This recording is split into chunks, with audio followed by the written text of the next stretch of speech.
I want to speak realistically, like from where I've come, you know what I'm saying? So I grew up like poor and not having much and whatever the case, and personally, art has done more for me than anything else.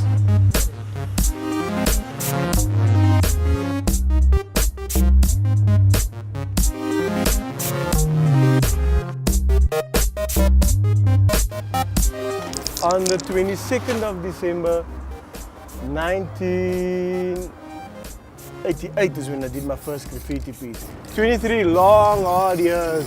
In my beginning, and basically in the beginning of South African graffiti art, there was no internet.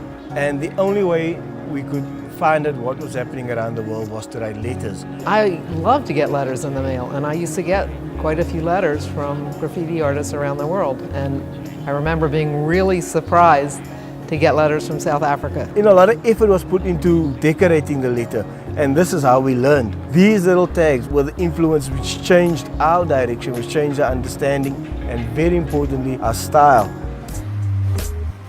What I'm doing is a split piece, and I call it the split piece conundrum. The overall wall is one big face, and then that makes a different face, and then the half of that gets put on top of that, and then that makes a different face. Yeah, I was walking past from the robot there, and then I just see something which is shining on my eyes, like, okay, let me come and see. First and foremost, before anybody else, I am very, very excited to meet Martha Cooper and let her sign my copy of Subway Art. Well, I mean, Falko is a world-class artist, and I think it's just great that he's being able to paint here. We wouldn't be here today at this point in the history of graffiti art, street art, mural art, if it wasn't for Martha Cooper and Subway Art.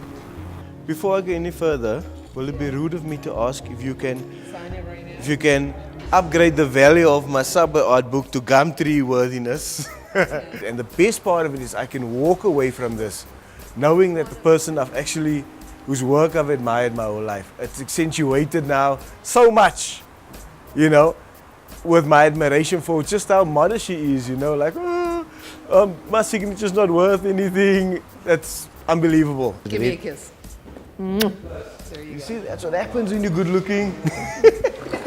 It's still graffiti art, man. I think the name street art it's just been adapted to soften the usual understanding of what graffiti is, It's a lot more acceptable to the mainstream if you say street art.